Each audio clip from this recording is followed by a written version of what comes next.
इस समय पे दोस्तों फुटबॉलिंग वर्ल्ड में एक अर्थक्वेक आ रहा है एंड शायद से आप लोगों को इसके बारे में पता नहीं है। Infantino, president of FIFA, FIFA को सेल करना चाहते हैं या फिर आप बात करें उसका एक 21% ऑफ स्टेक्स को बेचना चाहते हैं प्राइवेट इन्वेस्टर को।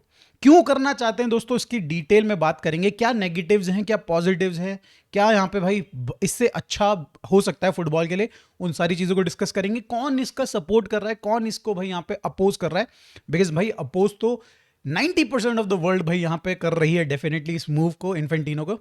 तो इसको डिटेल में देखने वाले हैं दोस्तों हम लोग यहाँ पे, and we will be talking about obviously Barca updates, जो कि क्विकली हम लोग कवर करेंगे स्मॉल बाइट्स के अंदर भाई यहाँ पे। तो लेट्स जंप इनटू भाई फीफा वाले अपडेट के ऊपर। देखो दोस्तों, यहाँ पे 2026 वर्ल्ड कप बड़े सक्सेसफुल तरीके से यहाँ पे इन्फेंटिनो ने यहाँ पे ऑर्गेनाइज किया इन अमेरिका। आपने देखा, हमने देखा भाई, बहुत जबरदस्त हाइप मिली है इसको एंड मजा आया भाई यहाँ पे। और यही चीज मजा देख के जब इन्फेंटिनो को आंखें चमकी कि भाई कमर्शियल वैल्यू जो जनरेट करके दी है इस वीवा वर्ल्ड कप ने, तो उसके दिमाग में एक चीज चमकी। अब उसके दिमाग में चमकी, किसी और ने चमकाई वो बात अलग है, बट भाई उसको एक आइडिया आया कि क्या हम लोग फीफा, जो कि एक नॉन प्रॉफिट ऑर्गेनाइजेशन है, इसकी एक ब्रांच काटें जिसको हम बोले यहाँ पे भाई फीफा फॉरवर्ड एंटरप्राइज, FFE। इसको हम लोग भाई यहाँ पे सेल करें, इसके स्टेक्स को हम लोग सेल करें और उससे पैसे कमाएं। ये FFE करेगा क्या, मतलब भाई ब्रांच तो काट दी बट ये करेगा क्या भाई? ये एक्चुअली अगर आप देखें तो मोनेटाइजेशन यानी कि पैसे कमाई वाला जो साइड है ना भाई, उसको ये मैनेज करने वाला है ये पर्टिकुलर जो ये ब्रांच कटेगी यहाँ पे फीफा से। ये आपके भाई टिकटिंग्स को देखा जाएगा, जो कि टिकट्स की कितनी वैल्यू होनी चाहिए मैचेस के अंदर भाई, फीफा ऑर्गेनाइज जो टूर्नामेंट्स होते हैं, चाहे वो फीफा क्लब वर्ल्ड कप ही क्यों ना हो, तो टिकट्स की क्या वैल्यू होगी, क्या प्राइस होगा, वो मैनेज करेगा। आपके स्पॉन्सरशिप, फीफा जो भी टूर्नामेंट करा रही है भाई, जो भी यहाँ पे ऑफिशियल लेज होता था जैसे चैंपियंस लीग का, तो उस तरीके से भाई कितना प्राइस में हम लोग स्पॉन्सरशिप सेल करेंगे, किसको सेल करेंगे, डिसाइड किया जाएगा by this particular organization, new organization. And यहाँ पे डेफिनेटली भाई ब्रॉडकास्टिंग को भी यहाँ पे मैनेज किया जाएगा। एंड आप जितने भी कमर्शियल साइड है ना दोस्तों, पैसे कमाने वाले साइड है, उसमें यहाँ पे ये ही डील करने वाली है the new entity FFE, FIFA forward enterprise. अब देखो दोस्तों, ये क्यों किया जा रहा है? ये किया जा रहा है एज पर इन्फेंटिनो कि भाई यहाँ पे हम लोग चाहते हैं कि पैसा बनाए, हम लोग यहाँ पे पैसे उठाएं मार्केट से एंड उन पैसों को हम लोग भाई पुश करें 211 कंट्रीज को दें वो पैसा, सो दैट वो अपने फुटबॉल को और बेटर कर पाए। एंड नेक्स्ट आने वाले फुटबॉल जो वर्ल्ड कप होंगे उनमें हम लोग और नंबर ऑफ कंट्रीज को इंक्लूड करें, उनके पास अच्छा इंफ्रास्ट्रक्चर हो, अच्छी टीम हो और वो compete करें, तो और ज़्यादा पैसा कमाया जा सकता है। तो इट्स ऑल अबाउट कि भाई कैसे हम लोग और पैसा कमा सकते हैं, बट क्या एक्चुअली ये यहाँ पे सही तरीके से किया जा रहा है, इसको थोड़ा सा डिटेल में देखते हैं। तो दोस्तों, ये जो FFE है, जो कि भाई कमर्शियल साइड को देखने वाली है, अगर इसको हम साइड ही करें एक मिनट के लिए और हम लोग बोले कि क्या इससे फुटबॉल पे इफेक्ट पड़ेगा, क्या हमारे वर्ल्ड कप पे इफेक्ट पड़ेगा, या फिर क्लब वर्ल्ड कप पे इफेक्ट पड़ेगा, तो ऐसा रिपोर्ट किया जा रहा है दोस्तों कि इसका इंपैक्ट उस पर होगा नहीं, क्योंकि ये माइनॉरिटी स्टेक होल्डर्स होगी। एंड यहाँ पे कैलेंडर सेटअप करने की, यानी कि मैचेस सेटअप करने की जो यहाँ पे फ्रीडम होगी वो फीफा के पास होगी, रूल्स बनाने की फ्रीडम यहाँ पे फीफा के पास होगी, रेफरीज को सेलेक्ट करने की फ्रीडम यहाँ पे फीफा के पास होगी। हर वो चीज़ जिसमें भाई फुटबॉलिंग डिसीजन इन्वॉल्व होगा वो फीफा के हाथ में होगा, बट जो कमर्शियल साइड है वो होगा FFE, अगेन भाई फीफा फॉरवर्ड एंटरप्राइज के हाथ में। तो यहाँ पे ये कहीं ना कहीं फुटबॉल फैंस को और इंस्टीट्यूशंस को ये बताया तो जा रहा है कि भाई हम लोग, हमारे हाथ में सारा कंट्रोल रहने वाला है फुटबॉल से रिलेटेड, एंड कमर्शियल साइड देखेगी FFP। बट यहाँ पे भाई कंसर्निंग न्यूज़ आ रही हैं, कई सारे भाई यहाँ पे FAs है, मतलब डिफरेंट कंट्री के भाई फुटबॉल एसोसिएशंस जो होते हैं, लाइक इंग्लैंड, स्पेनिश, आपके UEFA जो कि भाई UCL कराते हैं, उनकी तरफ से यहाँ पे बाइकआउट किया जा रहे के बारे में बोला जा रहा है। According to the majority of the institutions and लोगों के हिसाब से यहाँ पे भाई बताया तो ये जा रहा है कि एक तरीके की ब्राइब दिया जा रहा है यहाँ पे इन्फेंटिनो की तरफ से। एक्चुअली हो क्या रहा है कि इन्फेंटिनो ने, जिस तरीके से मैंने कहा कि उन्होंने 40 मिलियन ऑफर किए हैं यहाँ पे डिफरेंट FAs को, लाइक इंडिया के भी इनफैक्ट FA को यहाँ पे फुटबॉल एसोसिएशन को उन्होंने ऑफर किया है कि आप हमसे 40 मिलियन ले लीजिए एज अ डॉलर्स, एंड अगर आप इस डील को एक्सेप्ट करते हैं तो आपको अप फ्रंट $20 मिलियन मिलेंगे एंड जो आपका नॉर्मल साइकिल होता है, फीफा जब पैसे देती है तो भाई 4 ईयर का साइकिल होता है, 4 ईयर का साइकिल होता है, तो 4 ईयर में आपको 20 मिलियन यूरोज मिलेंगे। दैट मीन्स आपको 40 मिलियन यूरोज मिलेंगे एक साइकिल में, और ये जो अपफ्रंट फी होगी वो वन टाइम ही मिलेगी, बार बार नहीं मिलेगी। ठीक है, तो जो एक्सेप्ट करता है उसको तो 40 मिलियन मिल रहे हैं, बट जो एक्सेप्ट नहीं करता है उसको 10 मिलियन ही मिलने वाले हैं पूरे 4 साल के अंदर।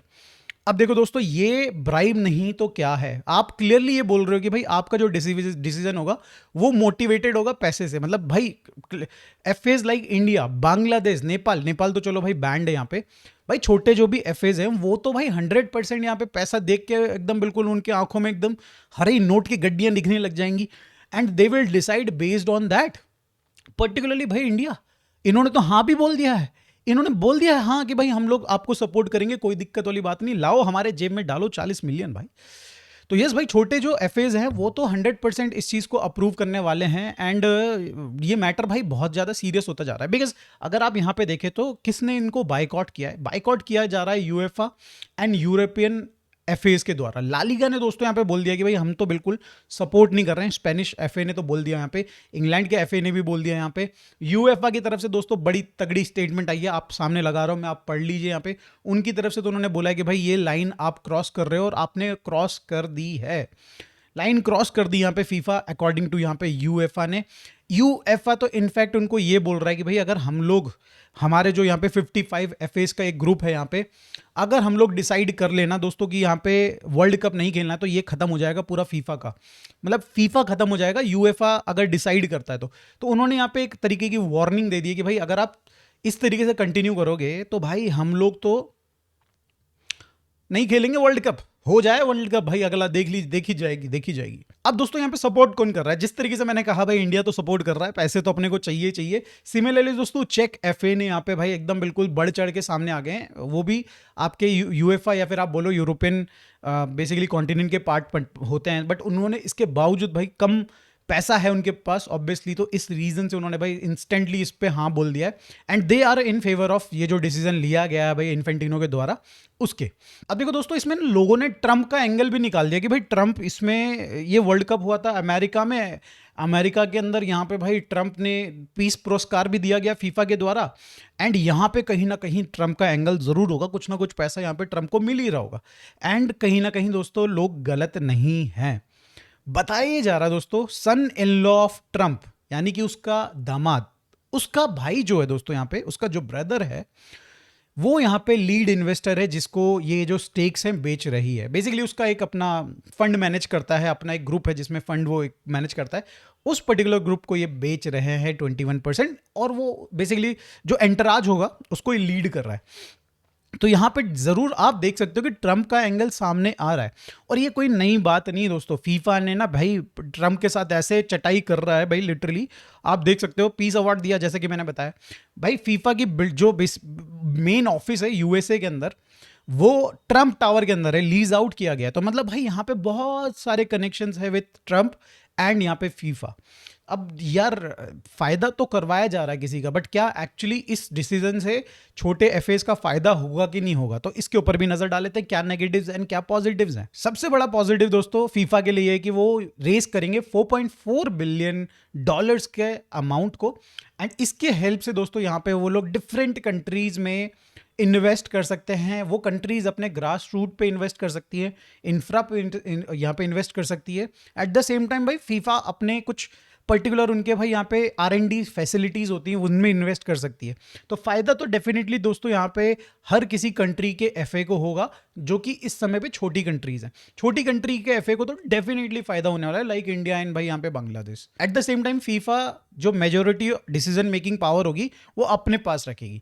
बट अगर हम नेगेटिव्स पे जाएं दोस्तों, तो जिस तरीके से मैंने कहा ऑलरेडी टिकट के प्राइसेस इतने हाई हैं, ब्रॉडकास्टिंग राइट्स इतने हाई हैं भाई। Z5 ने अपने लोगों को भाई 700 रुपये में, 1000 रुपये में सिर्फ 3 महीने का ब्रॉडकास्ट करने का मौका दिया, राइट। हम लोगों ने इतना पे किया। सिमिलरली आप कहीं भी चले जाओ, टिकट्स अगर आपने देखे यूएसए में मैचेस के फाइनल के टिकट्स कितने महंगे थे, मतलब $6-7 हज़ार से तो मैचेस के टिकट्स शुरू हो रहे थे। तो ये अगर आप उम्मीद लगा के बैठे हो कि भाई आगे इन फ्यूचर आप, आपकी फैमिली अगर आप मिडिल क्लास लोग हो, आप फुटबॉल वर्ल्ड कप देखना चाहते हो, तो उम्मीदें छोड़ दो, घर पे टीवी पे ही देख लेना, बिकॉज भाई ये टिकट्स तो आई थिंक अब कभी जिंदगी में कम नहीं होंगे अगर ये डिसीजन हो जाता है। कोई पर्टिकुलर प्राइवेट प्लेयर अगर आ जाता है दोस्तों, तो कभी भी टिकट्स के रेट कम नहीं होंगे। एट द सेम टाइम दोस्तों, कोई भी इन्वेस्टर किसी कंपनी का पार्ट बनता है तो उसको ये चाहिए होता है कि भाई मेरा भी कुछ डिसीजन में से हो, सिर्फ पैसे वैसे तक नहीं भाई, मैं तो और भी चीजें करना चाहता हूं। तो ऐसा ना हो कि दोस्तों कि एक्चुअली अभी तक आप रिग्ड चिल्ला रहे हो, आने वाले समय में एक्चुअली कुछ चीजें रिग्ड होने लगे, राइट। तो ये भी एक लोगों के दिमाग में कंसर्न है, ये ज़्यादा वैलिड कंसर्न नहीं है मेरे हिसाब से, बट स्टिल दोस्तों पॉसिबिलिटी तो है अगर एक प्राइवेट इंस्टीट्यूशन घुस रहा है फीफा के एक ऑर्गेनाइजेशन के अंदर। तो दोस्तों ये रही पिक्चर आपके सामने, यहाँ पे क्या इन्फेंटिनो करना चाहते हैं, क्यों उनको अपोज किया जा रहा है, एंड भाई यहाँ पे इसके पॉजिटिव एंड नेगेटिव्स क्या है। आप लोगों की क्या राय है दोस्तों, करना चाहिए नहीं करना चाहिए ये डिसीजन को इंप्लीमेंट, प्लीज कमेंट में जरूर बताइएगा। Now let's move on towards Barca updates दोस्तों। सबसे पहली और सबसे फास्ट अपडेट दोस्तों, कूटी रोमेरो इंटर मिलान जाने वाले थे, नहीं जा रहे हैं, स्टॉल हो गई है डील, रुक गई है डील। कूटी रोमेरो इज भाई waiting for Barcelona and may be Atletico Madrid also, यहाँ पे एज पर रिपोर्ट्स, भाई ये रिपोर्ट्स के according he wants to play in Spain. यहाँ पे ऑब्वियसली भाई थोड़ा स्पेनिश बोल सकते हैं वो, एंड यहाँ पे वो काफ़ी हेल्प करेगा उनको अगले जो उनकी डेस्टिनेशन वहाँ पे रहने में। तो बट ये चीज़ें डिसाइड नहीं हो सकती दोस्तों, यहाँ पे तो अभी वेट करना, अपने को देखना पड़ेगा एल्वारेज वाले केस में क्या होता है। अगर पैसा बचता है तो डेफिनेटली हम लोग उसको इन्वेस्ट करेंगे। अगली दोस्तों अपडेट आ रही है, बहुत ही जबरदस्त अपडेट, बहुत ही प्यारी अपडेट, कंसेलो से रिलेटेड। बताया जा रहा अल नसर की ट्रेनिंग में भाई बंदा पहुंचा ही नहीं, आज उसको रिपोर्ट करना था, वो पहुंचा ही नहीं है, and this is a good good good news for Barca fans, because भाई यहाँ पे अब डेफिनेटली अल नसर को भी पता, अल नसर नहीं, अल हिलाल को भी पता चल जाएगा कि भाई ये प्लेयर नहीं आने वाला है। तो भाई जो बार्सा दे रही है चुपचाप से ले लेते हैं, या फिर थोड़ा सा और नेगोशिएट करके जो वैल्यू निकल सकती है वो निकाल लेते हैं। अगली अपडेट दोस्तों यहाँ पे रायो वालोकानो, भाई साहब वो क्लब जिसके पिचेस गंजी थी, एकदम बिल्कुल एकदम गंजी, मतलब अगर आप गिर जाओ तो घुटने वुटने छिल जाएं। आपको याद होगा पिछली बार अपने कितने ड्रामे हुए थे जब उनके यहाँ पे मैच खेल रहे थे हम लोग, कि एक साइड की पिच पूरी की पूरी खराब थी, लामिन यमाल वाली साइड पर्टिकुलरली। भाई साहब उसी के चलते इनके स्टेडियम का इंफ्रा इतना खराब रद्दी हालत में है दोस्तों, इंडियन फ्लाईओवर से भी बुरी हालत है यहाँ पे। बताया जा रहा है कि भाई स्पेनिश ऑथराइजेशन जो अथॉरिटीज़ होती हैं यहाँ पे, उन्होंने जब विजिट किया तो उन्होंने पाया कि भाई ये तो बिल्कुल बहुत ही बुरी कंडीशन में, और इसको इसी समय पे भाई इनका लाइसेंस कैंसिल करना चाहिए। तो उन्होंने उनका लाइसेंस फिलहाल के लिए कैंसिल कर दिया है। They won't be able to play any games in Rayo Vallecano का जो उनका मेन स्टेडियम है उसमें, एंड यहाँ पे उनको बोला गया कि रिपेयर वर्क स्टार्ट करो। अब इस पर रिएक्शन क्या होता है किसी भी क्लब का, कि ठीक है भाई हम लोग करते हैं, और यहाँ पे गवर्नमेंट भी हेल्प करने वाली थी उनको, भाई कुछ कुछ रिपेयर वर्कर्स भेज रही थी उनके पास, ताकि वो अपने हिसाब से, गवर्नमेंट के हिसाब से जो यहाँ पे प्रॉब्लम्स थी उसको फिक्स करवा पाए गवर्नमेंट ही। बट राय वालों का ने क्या किया दोस्तों, यहाँ पे उन्होंने क्या किया कि उनको घुसने ही नहीं दिया उन वर्कर्स को। 2 दिन से भाई वो वर्कर घुस नहीं पाए हैं, पता नहीं क्या कर रहा है राया वाला काना का। भाई यहाँ पे आपको मैं दिखा रहा हूँ कुछ इमेजेस, भाई ये क्लब कम लग रहा है, स्टेडियम कम लग रहा है दोस्तों, ऐसा लग रहा है कि भाई रेलवे स्टेशन है कोई तो, मतलब भाई इंडिया का। खैर दोस्तों यहाँ से आगे बढ़ते हैं। फरहान टोरेस की तरफ से न्यूज आ रही है, बताया जा रहा है कि भाई यहाँ पे मतेयो अल्मानी, जो कि भाई यहाँ पे ऑब्वियसली एथलेटिको मैड्रिड के स्पोर्टिंग डायरेक्टर हैं, उनका प्लान ये है कि फरहान टोरेस को दिया जाए 20 मिलियन का साइनिंग बोनस, एंड उससे कहा जाए कि भाई तो ये सीजन किसी तरीके से निकाल ले बार्सा में, अगले सीजन फ्री एजेंट तो आ जाना, सैलरी भी तेरे को ठीक ठाक मिल जाएगी। एंड दोस्तों यहाँ पे प्लान पूरा सेट है भाई अपने पे, भाई यहाँ पे लुइस सुआरेज, डेविड विया वाला कांड करने वाला। बट दोस्तों अपने हाथ में ज़्यादा कुछ है नहीं, अगर हमारा क्लब रिन्यू नहीं करता है फरहान को तो ये होने वाला है, दिख रहा है, कब से दिख रहा था। एक चीज़ और हुई है दोस्तों यहाँ पे, यूएफए ने यहाँ पे भाई बार्सिलोना को कंप्लेन जो उनके सामने आई थी यहाँ पे एथलेटिको मैड्रिड की, उसकी कॉपी भेजी है यहाँ पे, उसकी बेसिकली उन्होंने यहाँ पे रिपोर्ट भेजी है कि भाई जरा आपकी क्या राय है इसमें बताइए, जो रिलेटेड टू एल्वारेज जो कंप्लेन की थी बेसिकली एथलेटिको मैड्रिड ने। तो यहाँ पे अब बार्सिलोना अपना आंसर प्रिपेयर कर रही है, कुछ दिनों में शायद से वो भी यहाँ पे रिपोर्ट करेगी यूएफए को। अगली अपडेट दोस्तों रिलेटेड टू कुरूपी आ रही है। आप देख चुके होंगे 4 से 5 महीने के लिए इंजर्ड होकर बाहर हो चुका है कुरूपी। मैं तो ये बोल रहा हूँ दोस्तों कि बार्सा की किस्मत खराब है, हमारी नज़र खराब है, हमारी काली जबान है, क्या है दोस्तों बार्सा फैंस की, मुझे समझ में नहीं आ रहा है। जो प्लेयर को हम लोग चाहते हैं कि वो आ जाए, तो भाई उसका क्लब पूरी जान लगा देता है कि उस प्लेयर को भाई रोक रखे रहे।